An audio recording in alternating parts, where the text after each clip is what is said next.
Hello students. So as we were discuss about the structure of atom और आज का बड़ा हमारा इंपॉर्टेंट पार्ट है that is called the filling of the orbital in atoms. Filling of orbitals के लिए हमें तीन इंपॉर्टेंट रूल को स्टडी करना होता है। पहला जिसके अंदर हम पढ़ेंगे ऑफ-बाउ प्रिंसिपल, दूसरा जो पढ़ेंगे पॉली एक्सक्लूजन प्रिंसिपल और तीसरा है हंट्स रूल। ये तीनों के तीनों रूल्स ऐसे हैं जो हमें गाइडेंस देते हैं कि how to fill the electron in the orbitals.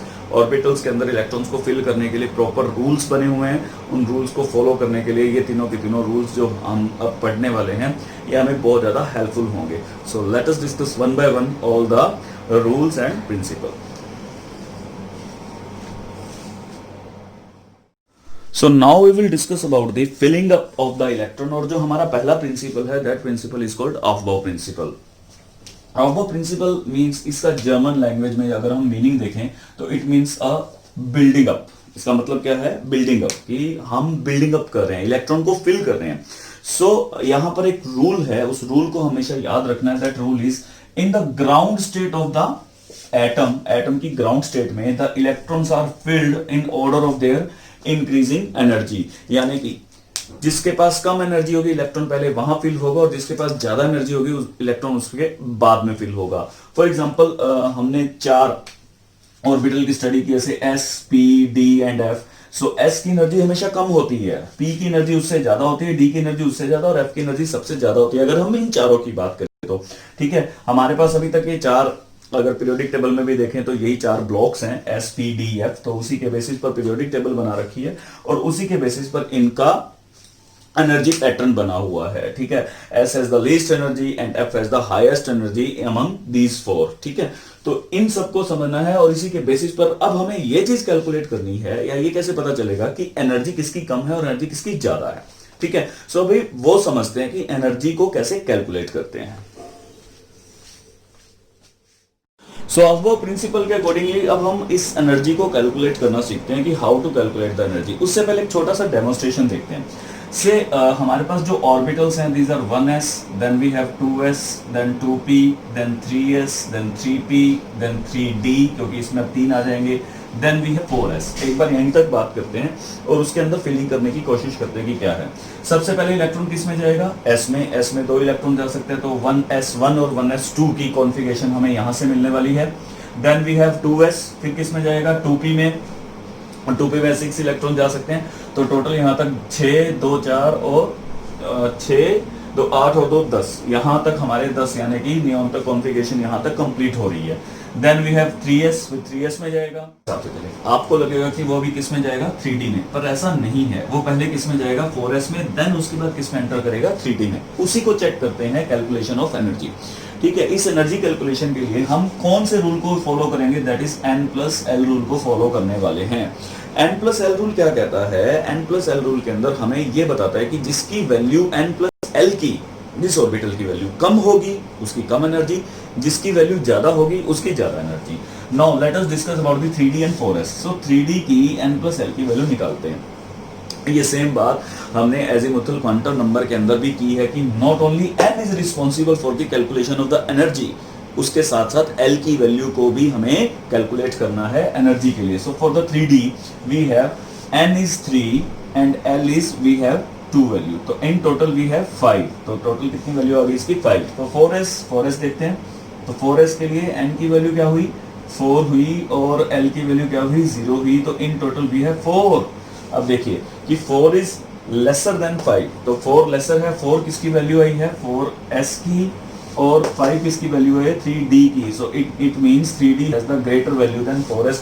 तो इसकी वजह से पहले इलेक्ट्रॉन कहाँ एंटर करेगा? 4s में, फिर उसके बाद कहाँ जाएगा? 3d में। तो ये हमारा एक एनर्जी कैलकुलेशन का सिनेरियो होता है। We can go for N+L rule. So lower is the energy of, lower is the value of N+L, lower will be the energy, higher will be the value of N+L, higher will be the energy. ठीक है, अब इसके अंदर एक छोटी सी चीज आपको और ध्यान में रखनी है कि यदि दोनों की वैल्यूज कहीं ना कहीं किसी पार्ट पर सेम आ जाए तब क्या होगा। से यहाँ पर हमारे पास एक एग्जांपल है, से 4s and 3p। So 3p की यदि हम एनर्जी कैलकुलेट करें, यानी कि N+L की वैल्यू कैलकुलेट करें, so that will B 3 + 1, that will B 4। कितना आया? 4, क्योंकि इसकी L की वैल्यू 1 होती है और ये रही N की वैल्यू। ठीक है, तो n प्लस एल हमारे पास कितना आ गया, 4 आ गया। नाउ 4s की बात करते हैं। 4s के अंदर अभी हमने क्या देखा, that will B 4 plus 0 that is 4। ये कितना है, 4। अब ये दोनों सेम आ गए। अब कैसे पता चलेगा कि कौन सी वैल्यू छोटी है और कौन सी वैल्यू बड़ी है, यानी कि कौन सी एनर्जी कम है और किसकी एनर्जी ज्यादा है? तो हमें सिर्फ और सिर्फ यहाँ पर फोकस करना है only the value of N. तो एन की जिसकी वैल्यू अब कम हो जाएगी वहां पर एनर्जी भी कम मानी जाएगी। सो 3p के अंदर एन की वैल्यू क्या है, 3 है, और 4s के अंदर 4 है। So it has the lesser energy than this. तो जब दोनों वैल्यू सेम आएंगी n प्लस एल की, उस दौरान ओनली एंड ओनली n की वैल्यू विल डिसाइड कि किसकी एनर्जी कम है और किसकी एनर्जी ज्यादा है। ठीक है, सो ये हमारे रूल्स हैं। इस पर्टिकुलर पॉइंट तक हम अप टू 30 एलिमेंट्स की इलेक्ट्रॉनिक कॉन्फ़िगरेशन लिख सकते हैं, अप टू 30 की। ठीक है, सो बहुत सिंपल है, और ये n प्लस एल रूल है, that is the calculation of energy. Okay, so the next important principle is the poly exclusion principle. तो इस प्रिंसिपल के accordingly N orbital can have maximum 2 electron. किसी भी एक ऑर्बिटल में मैक्सिमम 2 इलेक्ट्रॉन्स हो सकते हैं, and they have the opposite spin. तो उनकी जो स्पिन होगी वो हमेशा क्या रहेगी, अपोजिट स्पिन रहेगी। फॉर एग्जांपल यहाँ पर हम इलेक्ट्रॉन को एक ऑर्बिटल के अंदर एक अप साइड और एक डाउन साइड में शो करते हैं। एक ऑर्बिटल के अंदर मैक्सिमम 2 ही इलेक्ट्रॉन एकोमोडेट कर सकते हैं। तो यदि एक का इस पर्टिकुलर एरो से हम क्लॉकवाइज स्पिन को शो कर रहे हैं, तो इसको डाउन एरो में इसलिए रखा जाता है कि ये एंटी क्लॉकवाइज को शो कर रहा है। ठीक है, सो हमें इस चीज का ध्यान रखना है। पॉली एक्सक्लूजन प्रिंसिपल के अकॉर्डिंगली हमेशा यही एक करेक्ट फीलिंग रहेगी, इसी को हम करेक्ट बोलेंगे। एक opposite, both electron will be in the opposite spin. अगर हमने दोनों को इस वे में रिप्रेजेंट कर दिया, से both are having like this, तो ये हमारा जो फीलिंग है ये रॉन्ग हो जाएगा। इसको ध्यान रखना है कि फीलिंग हमेशा हमेशा क्लॉकवाइज और एंटी क्लॉकवाइज ही शो करनी है। इसके अकॉर्डिंगली हम ये बात भी कह सकते हैं, कोई भी एक इलेक्ट्रॉन के, सिंगल इलेक्ट्रॉन के चारों के चारों क्वांटम नंबर मतलब n, l, m and s, principal quantum number, azimuthal quantum number, magnetic quantum number and spin quantum number, चारों के चारों क्वांटम नंबर किसी भी एक इलेक्ट्रॉन के, दो इलेक्ट्रॉन के सेम नहीं हो सकते। दोनों इलेक्ट्रॉन की सारी वैल्यू सेम नहीं हो सकती। ये 3 वैल्यूज जरूर सेम हो सकती हैं किसी भी 2 इलेक्ट्रॉन की, पर उनकी स्पिन हमेशा अपोजिट रहेगी। ठीक है, फॉर एग्जांपल यदि ये 3s में अवेलेबल है, तो यहाँ पर यदि हम इसकी n की वैल्यू को कैलकुलेट करें तो n विल बी 3। दोनों की n की वैल्यू 3 रहेगी, l की वैल्यू s के लिए 0 रहेगी, तो इन दोनों की वैल्यू क्या रहेगी, 0 रहेगी। m की वैल्यू भी 0 रहेगी, इन दोनों के लिए वैल्यू 0 रहेगी।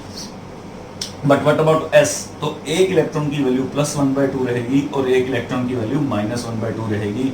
तो ये 3 जो क्वांटम नंबर हैं, इनकी वैल्यू 2 इलेक्ट्रॉन्स के लिए सेम हो सकती है, बट चारों की चारों वैल्यूज कभी भी सेम नहीं होंगी किसी भी ऑर्बिटल में। ये बात याद रखनी है, और ये किसके अकॉर्डिंगली है, पॉली एक्सक्लूजन प्रिंसिपल के अकॉर्डिंगली।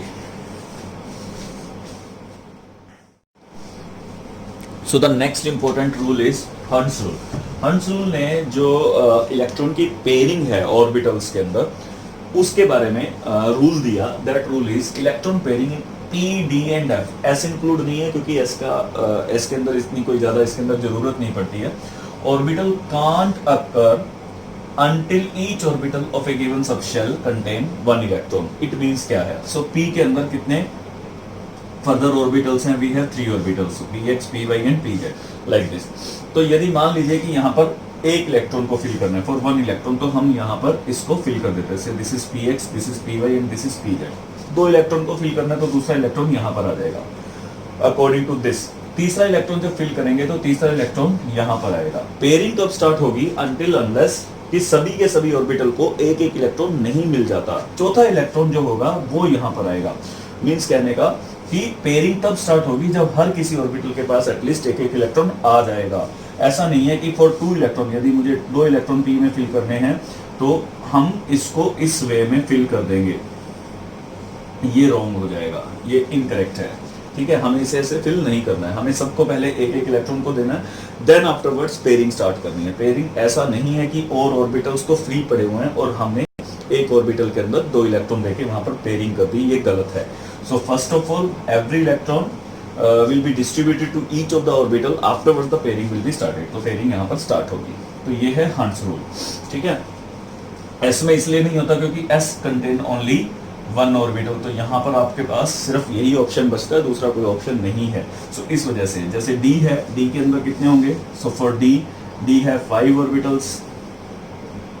ठीक है, डी के अंदर 5 ऑर्बिटल्स हैं, तो पहले D1 यहाँ पर होगा, D2 ये होगा। सो दैट इज रॉन्ग, ये रॉन्ग है। सो D2 के लिए हम इसे ऑप्ट नहीं करेंगे। So what we are going to do, हम कैसे चलेंगे इसके लिए? So we will use first यहाँ, सेकंड यहाँ पर होगा, थर्ड यहाँ पर होगा, फोर्थ यहाँ पर होगा, फिफ्थ यहाँ पर होगा, then on 6th onwards we will start the pairing. हम यहाँ से पेयरिंग स्टार्ट करेंगे, देन 7th 8th 9 एंड 10। तो ये D10 का केस बन रहा है, तो इस हिसाब से इसकी पेयरिंग करनी है। ठीक है, सेम वे में F की 14 ऑर्बिटल्स होंगे हमारे पास, तो सॉरी 7 ऑर्बिटल्स होंगे, 14 electrons. After 8 we will start the pairing. तो ये हमारा हंट्स रूल है। ठीक है, सो यहाँ पर कुछ एग्जांपल्स करते हैं फिलिंग ऑफ द इलेक्ट्रॉन्स के। तो हमें पता है कि हाइड्रोजन का एटॉमिक नंबर कितना है? 1 है। सो इसकी फिलिंग कैसे करेंगे? यहाँ पर ऑलरेडी मैंने एक चार्ट बनाया हुआ है, इस चार्ट को समझना है। 1s 2s 2p 3s 3p 3d and 4s। 3d round up है, पहले 4s फिल होगा, देन 3d फिल होगा, पर हमें यहाँ पर इतनी जरूरत नहीं पड़ने वाली है। सो फॉर 1 एक इलेक्ट्रॉन फिल करना है, तो हमें इस तरीके से इसको फिल करना है। ठीक है, तो यहाँ पर 1s1, इसे क्या बोलेंगे? 1s1। यूजली ये किस तरीके से फिल होता है? NLX। ठीक है, हमें ये रूल होता है इसको फिल करने का, हमें ये चीज बनानी होती है। N denotes the principal quantum number, L denotes the azimuthal quantum number, और X वो पावर होगी जितने नंबर ऑफ इलेक्ट्रॉन्स उसके अंदर प्रेजेंट होंगे। ठीक है, सो फॉर दिस अब हीलियम की बात करेंगे, तो हीलियम के लिए क्या आ जाएगा? 1s2। ठीक है, 2 इलेक्ट्रॉन थे, S में 2 इलेक्ट्रॉन जा सकते हैं, तो we can have 2 electron in the S, तो 2 फिल हो गए। ठीक है, नाउ लिथियम के लिए बात करेंगे, तो 1s2, टोटल 3 इलेक्ट्रॉन फिल करने हैं, then we have 2s1, next है 2s1। तो टोटल इस सेकंड शेल के अंदर we can have 8 electrons more, 8 electron आएंगे। सो नियोन तक हमारा यही चलने वाला है। बेरिलियम तक 1s2 2s2, बोरॉन तक 1s2 2s2 3s1 आ जाएगा, सॉरी 2p1 आ जाएगा। ठीक है, सो ये हमारा बोरॉन तक आ गया। अब इसी तरीके से हम आगे चलेंगे। सो हम बीच बीच में से कोई एक एग्जांपल उठा लेते हैं। से वी हैव सोडियम। सोडियम की यदि बात करें, तो सोडियम का क्या रहता है? सोडियम हैज दी 11, तो इसको कैसे फिल करेंगे? 1s2 2s2 2p6, नियोन तक हुआ, then we have 1s2 2s2 2p6, ये कंप्लीट हो गया हमारा for the sodium. Then we have 3s1। अब हम 3s1 की बात करेंगे। ठीक है, सो इसी तरीके से आगे चलेगा। से कैल्शियम उठा लेते हैं, सॉरी क्लोरीन। क्लोरीन का है 17, तो उसका कैसे लिखेंगे? 1s2 2s2 2p6, 10 इलेक्ट्रॉन्स हो गए, 17 फिल करने हैं। Then we have 3s2 3p5 हो जाएगा। देखो 17 हो गए, 10 तो ये है और 7 ही है, टोटल कितने हो गए? 7। ठीक है, और एक इंपॉर्टेंट है, दैट इज कैल्शियम। कैल्शियम का देखते हैं, पोटाशियम है, कैल्शियम किसी का भी चूज कर सकते हैं। So we have calcium with us, calcium का है 20, तो इसका कैसे करेंगे? 1s2 2s2 2p6, 10 हो गए, देन 3s2 3p6 18 हो गए, आर्गन तक आ गया। यहाँ तक आर्गन कंप्लीट हो रहा है। ठीक है, देन वी हैव, आना किस में चाहिए था? 3D में, अगर हम इसके अकॉर्डिंगली चलते हैं, पर इसकी एनर्जी कम है, तो सबसे पहले किस में फिल होगा? 4s2 में। देन वी हैव 4s2, ये होगा हमारा कैल्शियम का। ठीक है, then we will start the D। अब 3D स्टार्ट होगा। So we have the example of scandium. Scandium का होता है 21, तो सेम वे में यही चलेगा। That will be 1s2 2s2 2p6 3s2 3p6 4s2, then 3d1। अब 30 तक 3d1 3d2 3d3 इस तरीके से फिल होगा। जैसे लास्ट में अगर जिंक आएगा, तो सारी की सारी इलेक्ट्रॉनिक कॉन्फ़िगरेशन सेम रहेगी 4s2 तक, देन 3d10 आ जाएगा for zinc, because it has the 30। तो जैसे जैसे हमारे पास अब D में इलेक्ट्रॉन फिल होने लगेंगे, so by this way we can fill it. Clear?